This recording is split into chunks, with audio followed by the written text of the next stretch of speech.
សួស្តីអ្នកទាំងអស់គ្នាតោះមករៀនបកប្រែអត្ថបទជាភាសាអង់គ្លេសខ្លីៗជាមួយខ្ញុំ It's a sunny Saturday afternoon in the small market town of Peterfield វាគឺជារសៀលថ្ងៃសៅរ៍ដែលមានពន្លឺព្រះអាទិត្យមួយនៅក្នុងផ្សារទីក្រុងតូចមួយនៃ Peterfield Sreyoun means arrives in the high street with backpacks and walking sticks មានបរិសុទ្ធវ័យក្មេងចំនួន3នាក់បានមកដល់ High Street ជាមួយនឹងកាតាបស្ពាយពីក្រោយហើយនឹងឈើច្រត់សម្រាប់ដើរ They wearing green and brown jacket hats and boots ពួកគេបានស្លៀកពាក់អាវធំក្រៅមួកស្បែកជើងកវែងពណ៌បៃតងនិងពណ៌ត្នោត Is it Robin Hood with his merrymenតើវាគឺជា Robin Hood ហើយនឹងគ្នារបស់គាត់មែនទេ Passersby are interested អ្នកដំណើរគឺពិតជាមានការចាប់អារម្មណ៍ណាស់ Who are these young people តើមនុស្សវ័យក្មេងទាំងអស់នេះគឺជានរណាគេ What are they going to do តើពួកគេនឹងធ្វើអ្វី One of the young men put his head down on the pavement and put up a sign បរិសម្នាក់ក្នុងចំណោមបរិសុទ្ធវ័យក្មេងបានដោះមុខរបស់គាត់ចេញហើយបានដាក់វានៅលើចិញ្ចើមផ្លូវហើយបានដាក់នៅសញ្ញាមួយ We walking to Wales singing for our supper ពួកយើងកំពុងតែដើរទៅប្រទេស Wales ការច្រៀងសម្រាប់អាហាររបស់ពួកយើង and they start singing ហើយពួកគេក៏ចាប់ផ្ដើមច្រៀង People stop to listen and smile មនុស្សបានឈប់ដើម្បីស្ដាប់ហើយញញឹម They are singing in perfect harmony not pop song but traditional folk songs ពួកគេបានច្រៀងបទចម្រៀងដែលជួញគ្នាពីរោះដ៏អស្ចារ្យមិនមែនជាចម្រៀងប្រជាប្រិយភាពឡើយប៉ុន្តែជាចម្រៀងប្រឌិតតាមបែបប្រពៃណី The head is soon full and the people of Peterfield look and feel happier មួកឆាប់នោះក៏ពេញហើយមនុស្សនៃ Peterfield មើលហើយនឹងមានអារម្មណ៍សប្បាយជាងមុន Meet the singers ជួបជាមួយនឹងអ្នកចម្រៀងAt 27, his brother Ginger 25 and their friend Will 26 are three young men who decided to leave their comfortable homes without any money or mobile phone and walk around the whole of Britain in all seasons in good and bad weather. អាយុ27ឆ្នាំអូនប្រុសរបស់គាត់ឈ្មោះថា Ginger អាយុ25ឆ្នាំហើយនឹងមិត្តភ័ក្តិរបស់ពួកគេឈ្មោះថា Will អាយុ26ឆ្នាំបរិសុទ្ធវ័យក្មេងទាំង3នេះបានសម្រេចចិត្តចាកចេញពីផ្ទះដែលមានផាសុកភាពរបស់ពួកគេដោយមិនមានលុយកាក់ហើយនឹងទូរស័ព្ទដៃឡើយហើយពួកគេបានដើរទូទាំងចក្រភពអង់គ្លេសទាំងមូលនៅគ្រប់រដូវទាំងអស់នៅក្នុងអាកាសធាតុល្អនិងអាកាសធាតុមិនល្អ They are singing for their suppers and sleeping anywhere they can find in woods, fields and sometimes houses when people offer hospitality ពួកគេច្រៀងសម្រាប់អាហាររបស់ពួកគេដេកកន្លែងណាក៏ដោយដែលពួកគេអាចស្វែងរកបានដូចជានៅក្នុងព្រៃវាលស្រែហើយពេលខ្លះនៅតាមផ្ទះនៅពេលដែលប្រជាជនបានផ្ដល់នៅបដិសណ្ឋារកិច្ចទៅដល់ពួកគេ Ed and Ginger started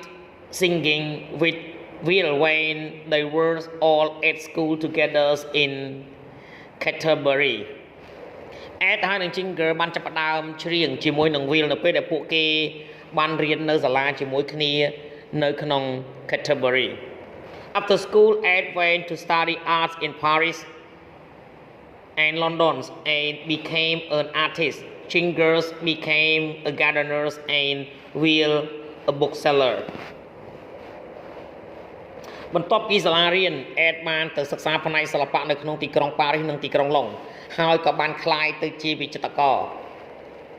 Ginger បានក្លាយទៅជាអ្នកថែសួនហើយ Will បានក្លាយទៅជាអ្នកលក់សៀវភៅ They were still friends and like walking together but weren't very happy with their lives ពួកគេនៅតែជាមិត្តភក្តិនឹងគ្នាហើយចូលចិត្តដើរជុំគ្នាប៉ុន្តែពួកគេមិនរីករាយជាមួយនឹងជីវិតរបស់ពួកគេឡើយ One day they had an idea ថ្ងៃមួយពួកគេក៏មាននូវគំនិតមួយ Why don't we start walking and just not stop and so they did ហើយអ្វីបានជាពួកយើងមិនចាប់ផ្ដើមដើរហើយកុំឈប់ហើយដូច្នេះពួកគេក៏បានធ្វើ They love the freedoms and the simple life ពួកគេស្រឡាញ់សេរីភាពនិងជីវិតធម្មតា Walking and singing are simple human activities in a busy stressful world ការដើរហើយនិងការច្រៀងគឺជាសកម្មភាពរបស់មនុស្សសាមញ្ញនៅក្នុងពិភពលោកដែលតានតឹងនិងមមាញឹក They sing in streets, pubs and market square ពួកគេបានច្រៀងនៅតាមផ្លូវតាមទីមស្រាហើយនិងកន្លែងទំនេរនៅក្នុងផ្សារ Sometimes people they meet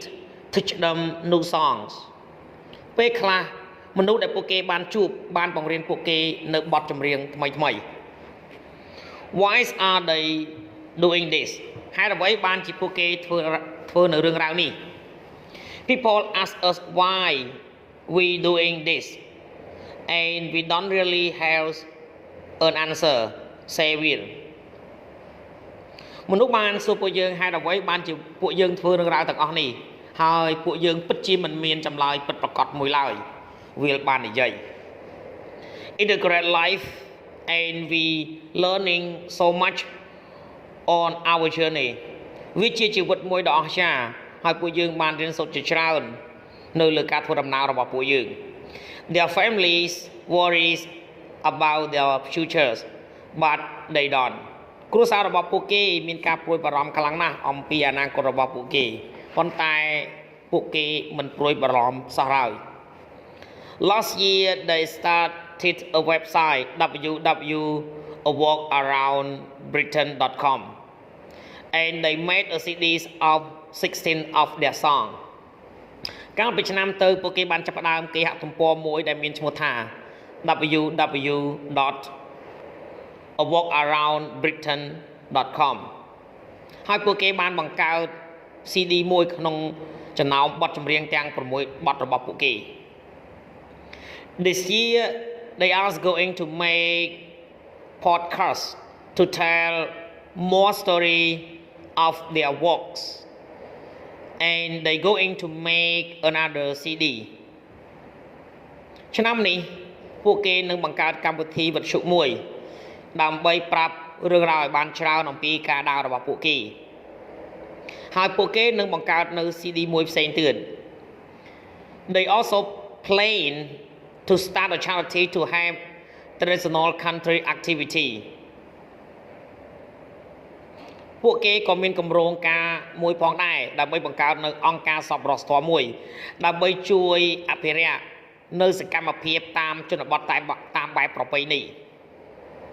The future look good អនាគតមើលទៅគឺពិតជាល្អណាស់សូមអរគុណសម្រាប់ការទស្សនាវីដេអូសូមជួយចុច Subscribe Like Share និងរូបកណ្ដឹងទៅកាន់ Channel Don Sreyoun ដើម្បីទទួលបានវីដេអូថ្មីៗសូមអរគុណ